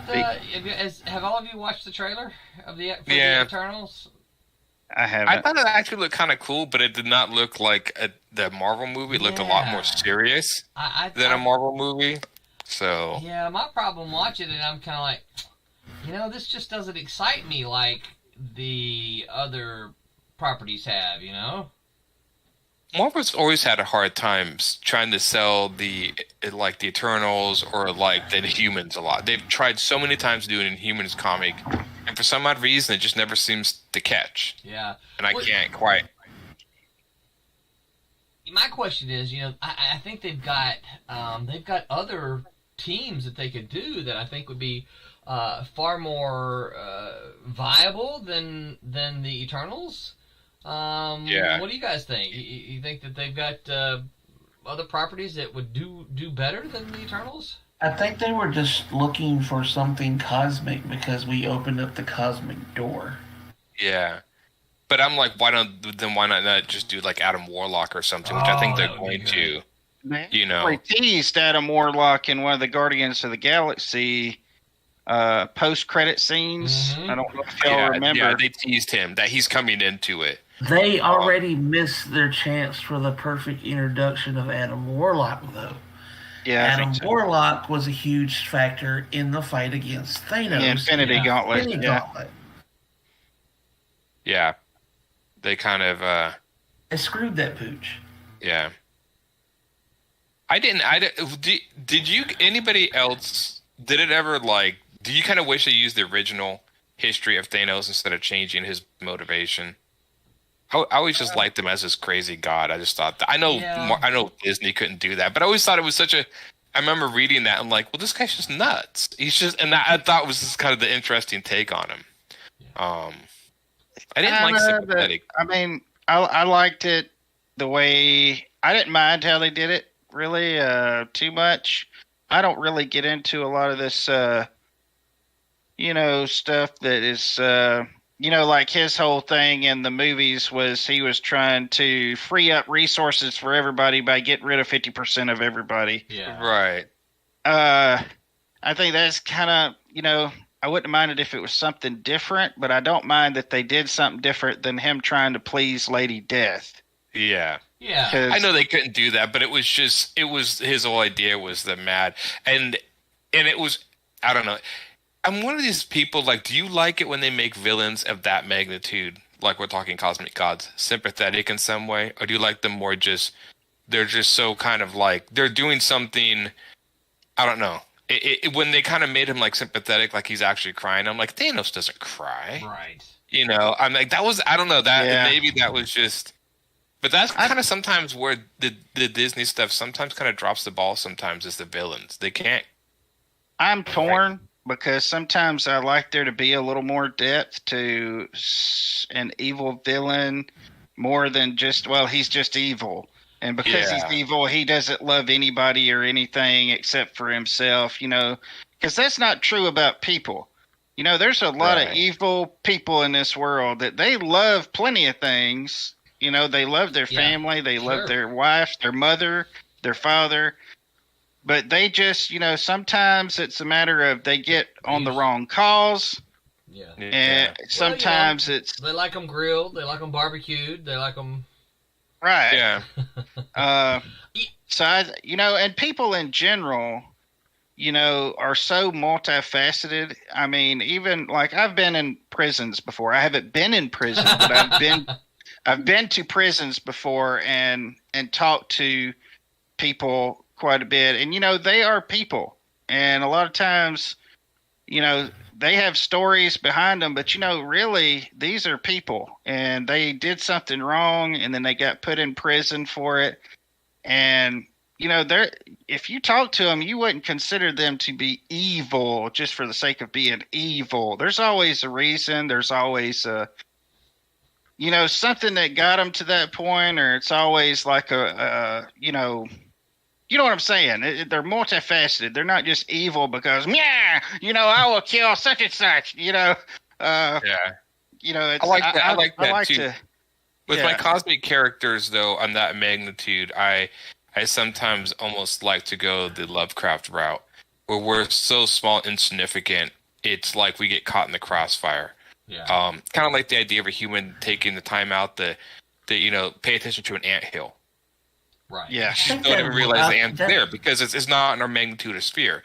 And that's sometimes why I like the kind of like the when they do cosmic characters, like, no, he's just doing his things, and if we get caught in the crossfire, okay. There's just no relevance because he's not in the same sphere. And sometimes if he's working in that cosmic of a scale, it just seems like when you have him sympathetic, he's like, it's just magnitude of like what you're actually dealing. Yeah, with. like Galacticus. Or Galactus. Yeah, I have a feeling when we finally get around to like Galactus or the Living Tribunal, we're going to have that because we are like insignificant as all get out for those characters. I've heard that they weren't. My favorite was always Kang the Conqueror, and I heard they weren't going to do Kang. Now I hear rumors that they want to do Kang. Now, I thought he was supposed to be in one of these coming up. I thought he was. I thought so. I heard rumors that they just did not want to do him, and he is such a simplistic character that he's the one that I don't want them to make sympathetic, because just the idea that he conquers just for sheer sport of it is such a cool concept, and that it's a game to him. You know, when he loses or whatever, it's a game. It's a sort of game with the Avengers. Can they do it? So I'm hoping they don't change that. Well, like, don't at least him, because he's not evil. He's just a game, and that to me is like, okay, that's kind of cool. Yeah. By the way, did anybody see how much muscle and how Chris Hemsworth looked in the photos from Thor: Love and Thunder? No, I haven't seen any photos of that. Yeah, they're giving him a lot of muscle. Yeah, they're giving him a lot of muscles before they take the hammer away from him. And and he looks like he's dressed like Thunderstrike. That would be interesting. He's got a jacket on that looks similar to Thunderstrike. I've really barely seen anything having to do with that. Yeah, I haven't either. What was said that now you gotta go dig. He said it's his understanding that they seed the the Eternals are there to seed the Inhumans and the mutants. So he thinks it's more to help them expand the universe. And then he says, I love the original Starlin Thanos. He was interesting. And I do too. When I think of Thanos, that's what I go back to the original Jim Starlin Thanos. Which is such a weird and cool concept for a motivation that he just wanted to impress this woman. Yeah. It was so simple and so just nuts at the time that's why I liked it so much. That's not nuts because there's been wars in history fought like that. I mean, well, oh yeah, it's basically he took the idea of the Trojan War and just put it in space, almost in a way. Yeah. Or Julius Caesar was trying to impress Cleopatra. Mm-hmm. I mean, you think about it. You know people that were nutty in love would do stuff like that, right? You know. Yeah. We've all of us here on the stream have lived long enough that we've seen people do stuff like that, right? Yeah. Well, my thing was when I read it a long time ago, I didn't understand it. Like when I was little. Yeah. But when I got older, I understood it a little more. Right. So. Yeah. Yeah. When you're little, you're just like, hey, it's a cool villain who. Yeah. You know. Well, I want this chick talk to him. You know? Yeah. Come on. Yeah. And why does he really want her to talk to him? You know? Yeah. What's so special about her? Yeah. Stephen Brown said, in the MCU, Thanos felt like he would be the hero when he destroyed half the world. Yeah, you know, what is the old saying? The villain is the hero of his own story.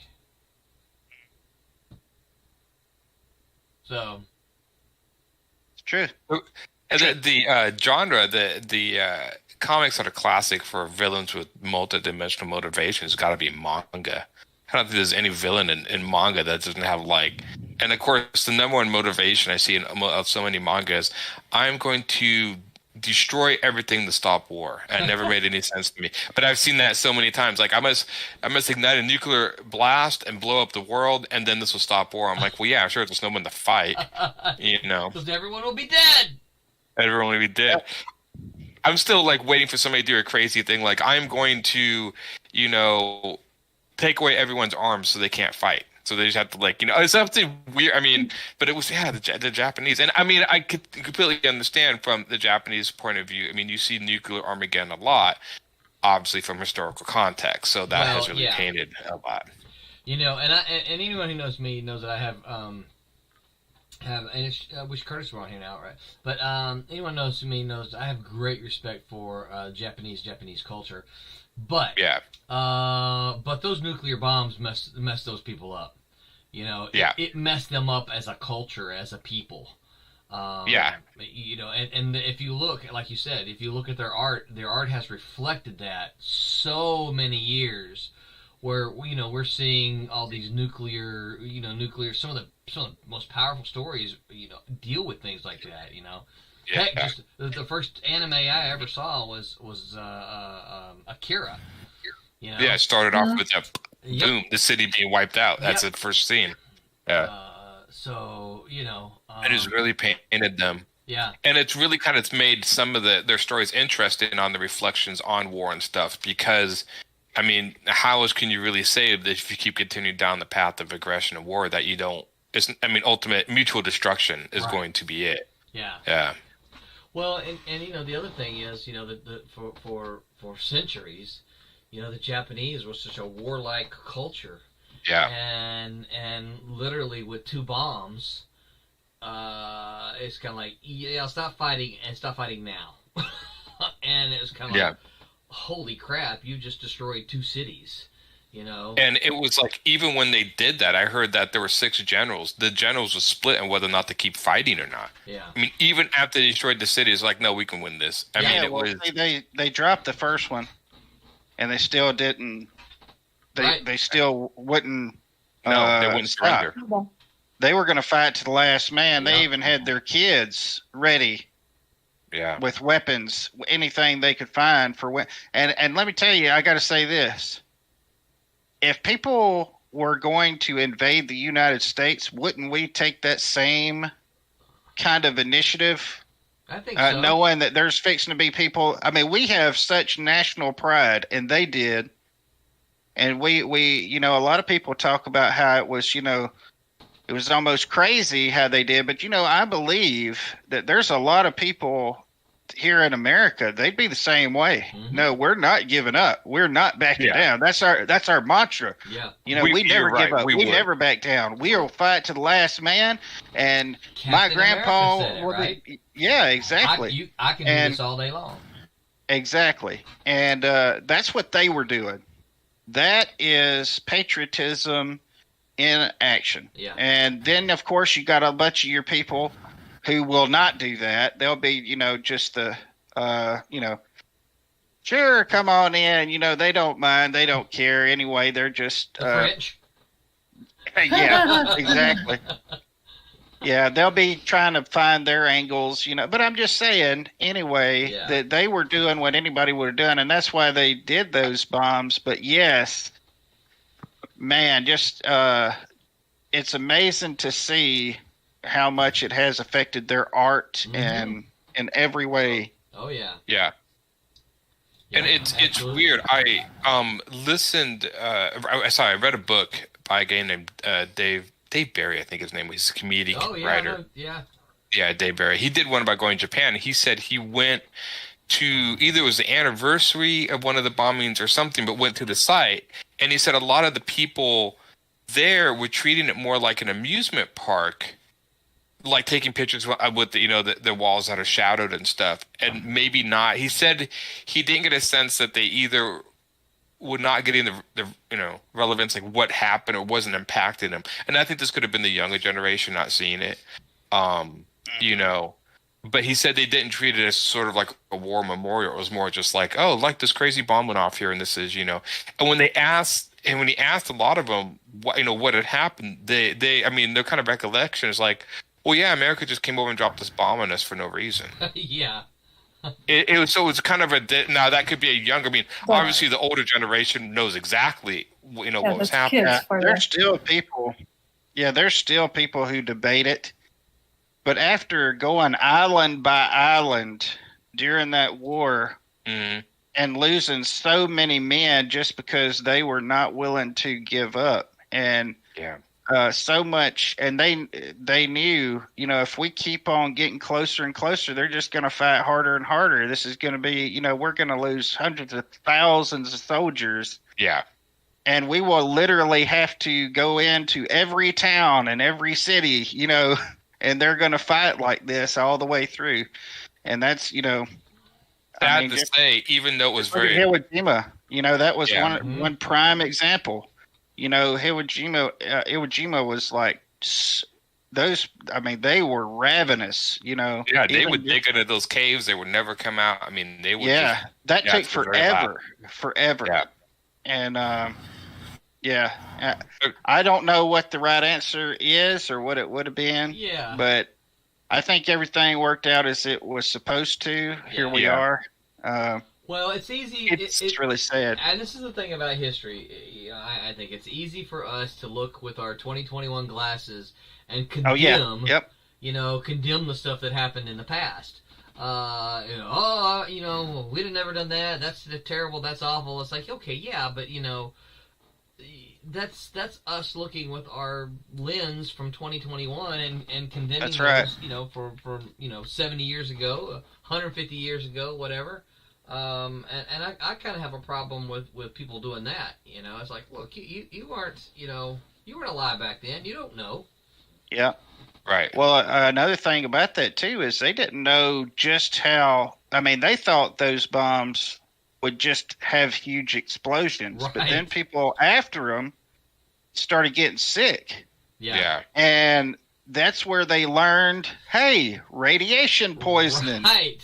Yeah. They didn't even know just how bad what they were doing. And now that we do know, you notice nobody's, they haven't been used on a place since. It's like a last ditch thing, even last ditch. Like as soon as somebody does it, somebody else is going to do it to them kind of last ditch, Because now we know with our 2020 or, afterwards just how bad those bombs really are. And, and not to mention, it's completely ineffective if you're actually trying to control territory. Because say you bomb them, well, nobody can go in there because it's irradiated. Yeah. So, if you're basically taking pockets of the planet and making it completely uninhabitable for life. I mean, how is that effective in like taking territory or gaining ground in war?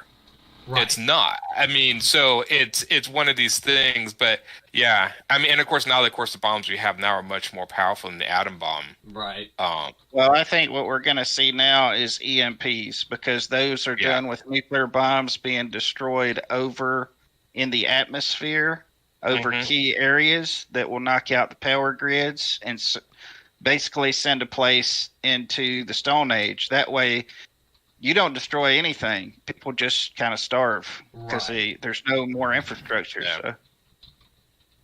What are we talking about? How did we get there? I think we're talking about... I don't know. I stepped away for a second, and I come back, and I'm lost. You're like, why are you we're talking about the motivation of villains. And I was talking about how the motivation in a lot of manga is they want to stop war. Yeah. Because of the atrocities of what they went through and what we were just talking about was why those villains have to be nuanced and stuff. But Americans don't really, I don't know. I mean, do you guys ever write, when you write villains, it seems like a lot of people I know write villains as more like personal motivations as far as like getting revenge or doing something else, or, and not more like fixing global problems. Or am I wrong? It seems like a lot of villains I guess they're trying to overtake the world, right? Maybe that's it. Yeah. Who would want to do that? I never figured that out either. It's like, why would somebody want to take on responsibility of that?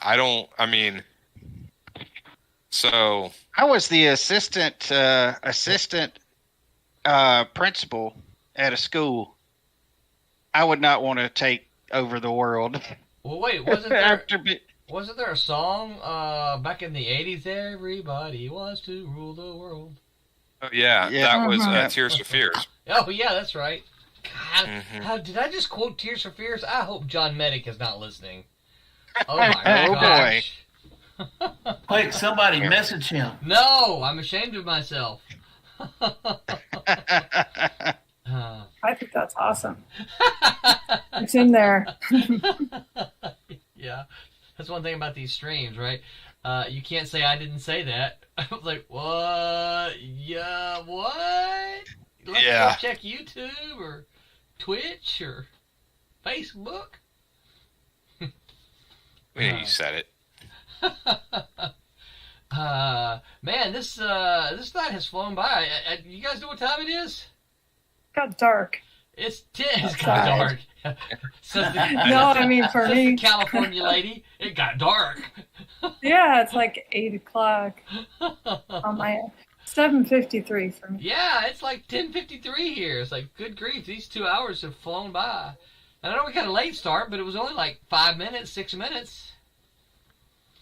So, well, all right, I guess we can kind of wrap this thing up. So, anybody got anything exciting going on? Any conventions for you guys? Any appearances or?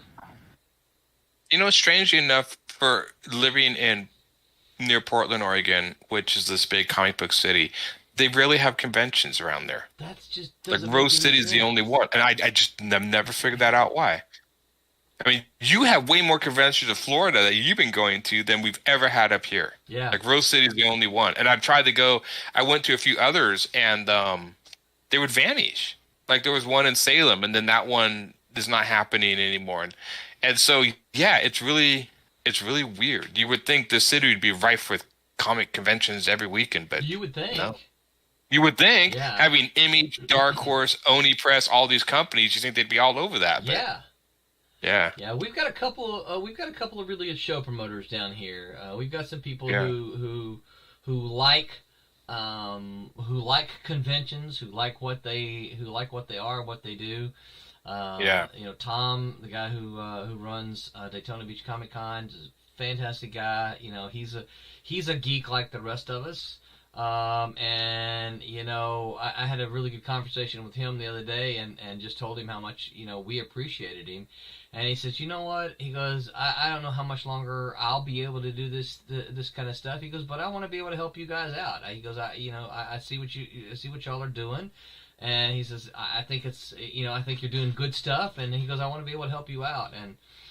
And I let him know. I said, well, we appreciate that more than what our words can say. So, for those of you listening, that's Daytona Beach Comic Con coming in September. Make your plans to attend. It's probably the coolest Comic Con in our area. We got other folks. Olo was a new show this year. And of course they launched kind of they did their first show kind of in the middle of COVID, so but it was a great show, and they're already talking about they're going to be doing another one as well, and then the guy today, Greg, who's always putting on the Collecticons, is a fantastic guy and all about the shows. And then there's a guy named Louie who's south of here, does the Kissimmee show. So we've got folks here that that like comics and like pop geek culture, and they want to do kind of what they can to promote it, So yeah, Aaron, and we're pretty. I'm pretty great lucky to be here. Yeah, because like I said, I've never figured out why Portland, but then again, trying to get Portland artists or Portland comic collectors, even just to like get them together to hang out, it's like pulling teeth. I don't understand the whole introvert thing, but oh my god, right. It's like going to some of these, like everyone's standing in the corner. Should I talk to anyone? I'm like, oh my god, just go mingle. It's frustrating sometimes on my end. Yeah. So. Anybody else? Anything exciting happening? Boy, this makes us sound like we're a boring crew, doesn't it? We're working on your books, man. That's right. Yeah. Keep us at home. You're the man. You're the man keeping us down, keeping us in our house. Yeah. Well, I haven't heard anything from Amazing Las Vegas Comic Con. I'm waiting to hear from that one.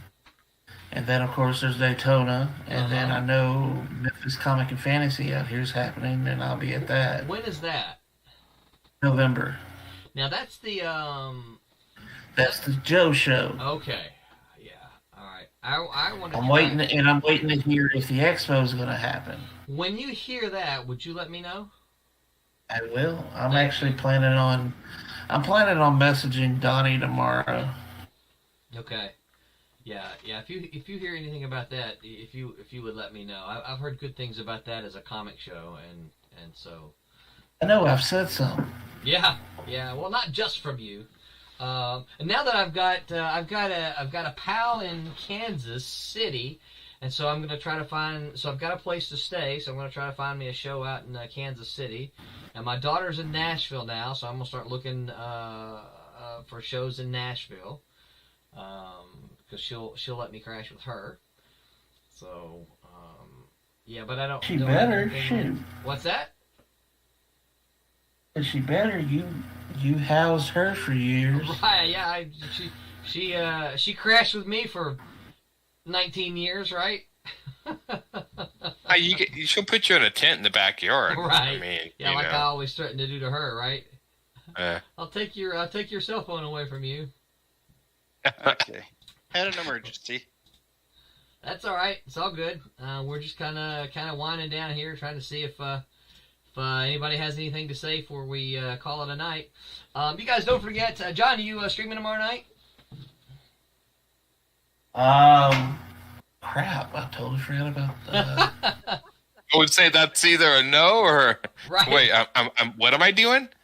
Well, I know I don't have anybody lined up for Okay. tomorrow, so right. That's not a problem. So I don't know. All right. Well, you guys keep your eyes posted for John to stream maybe tomorrow night. Don't forget our Wednesday Whammers will be on here this coming Wednesday. And if they are listening, Scott, I am expecting a strongly worded letter from you of condemnation because we didn't do that in Masterpiece Theater. But guys, we'll do this next week. Although I'm not sure we'll do the same books as them, but we might. But we'll do Masterpiece Theater And if you paid attention to what they did Wednesday, we're going to do a little bit differently than what we did the first time. So I'm not going to give you any warnings in case you didn't pay attention to Wednesday. But we're gonna do a little bit different, and we'll plan to do that our Masterpiece Theater next Sunday. So. Roland, I don't know if you realize this, but it's kind of on the page, so we can always go back and watch it. I know. Yeah. When he takes it down. But will you? Video no longer listed. Will you, though? Will you go back? I mean, I understand you can, but will you? And you can't listen to the podcast yet because we're still podcasts are still about 10 months behind. For all of you listening to the podcast, I'm sorry that it seems all this information is still relevant. It's just not up to date. So for you Kickstarter backers, please fill out your surveys. Try to get those done, if you will, by Wednesday. I think it's the date that I gave you on there so that I can get the thank you page done and get all the files sent to our wonderful printers at Kablam. And then they can start processing that and get those books printed, and then we can get those out into your hands. John, where can folks find you online? You can find me pretty much all over the interwebs. Facebook, Twitter. What are those other pages? Instagram. I have a TikTok page. I'm slowly trying to do stuff on it. And of course, I have a Patreon that I have been neglecting terribly. And I apologize for that, everybody that is on my Patreon. I will eventually get caught up on that. But I mean, other than that, I mean, that's where you can find me, unless you see me out about at a convention. Any of the ones that I've named. That's where I'll be. Thank you, sir. I missed a handful of comments while we were talking about some of this. Kasisi said that we shouldn't downplay the opportunity to show force and establish dominance with a new weapon, though. I tend to agree with that. Kasisi is, I don't think he is currently active, but I know that, if I remember correctly, and Kasisi, correct me if I'm wrong, Kasisi is former military. So I think he's got a very unique perspective on that as well. Stephen Brown said, when I wrote one of my villains, I wrote one of them to where they have everything, but they learn there's one thing they can't have, that they would do anything to get it. And then he says, where can I find these conventions that we're talking about? Let's see. What did we mention? So Daytona Beach Comic Con is obviously Daytona Beach, Florida. John, you mentioned which one you mentioned? The one John mentioned the ones in Memphis. The and the amazing Las Vegas Comic Con. I'm just waiting to hear when the dates are going to be for that. Which is obviously in Las Vegas. Let's see here. What was the other one? I'm trying to remember the other ones we mentioned. I can't remember any other ones we mentioned specifically. The one that I just got back from today was held in Leesburg, Florida. So, and Hyper Potato, what's up, Hyper? So good to see you here. It said the Infinity Con show was in Tallahassee this weekend, and it was fun. Hyper, I'm so glad that you got to go. Hopefully you saw some of my pals there. I know Martin Piero was there with Cosmic Times. I'm not sure who else was there. I don't remember if Jamie Jones was there or not. But I know that I have mentioned to you specifically before that I have reached out to Infinity show in Tallahassee on more than one occasion, and I just can't get them to answer me, and I don't know why. Roberta, do you know who is in Tallahassee or was a few years ago? No, you'll have to tell me. Jennifer Schellinger.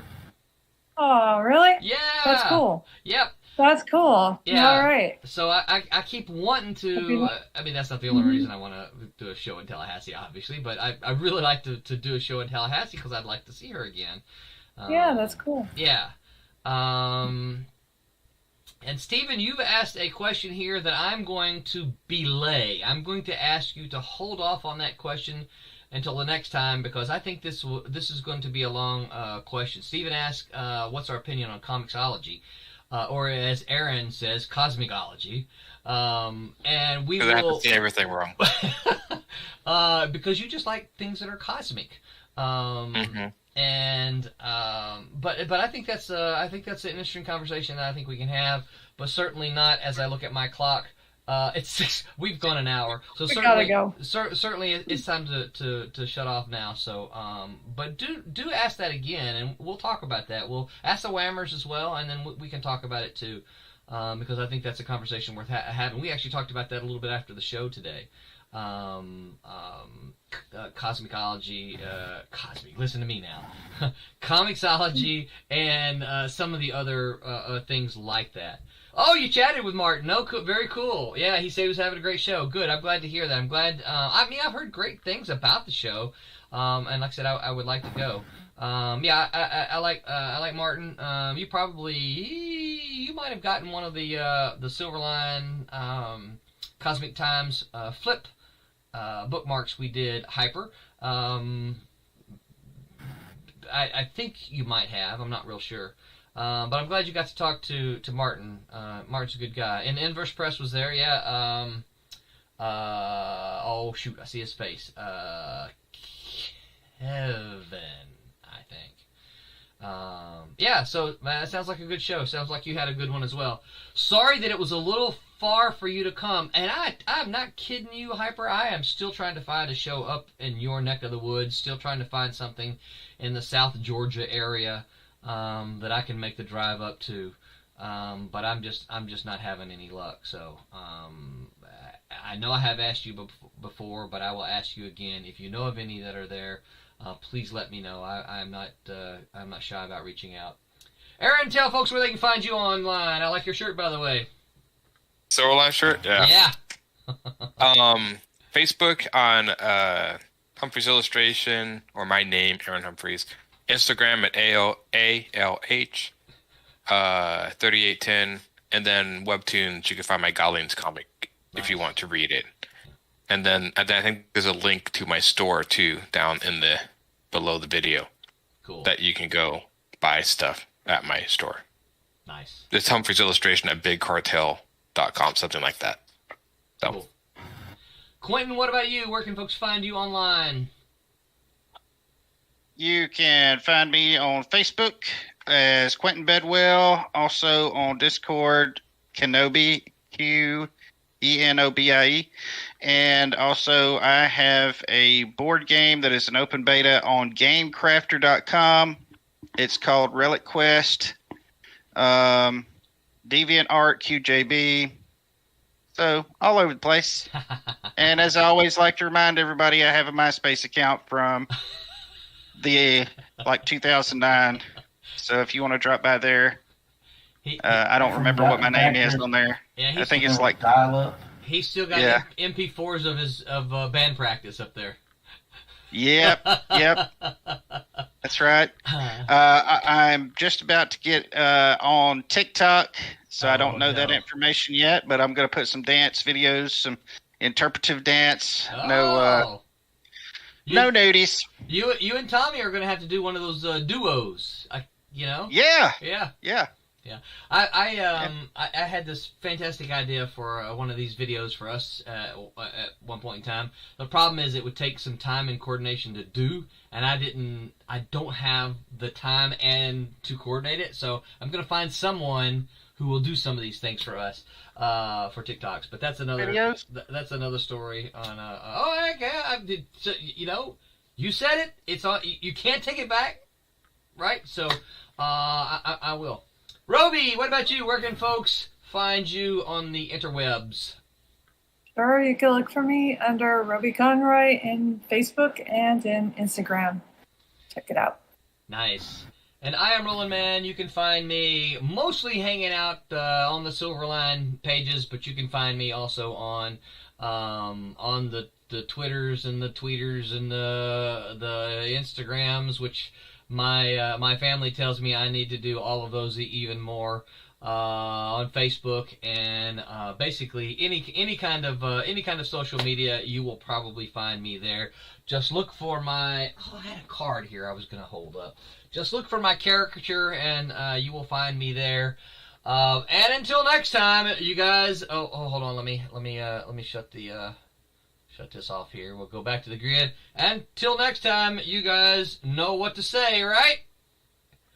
Make mine Silverline. All right. Good night, everybody. Woo! Oh, that's right. I gotta stop.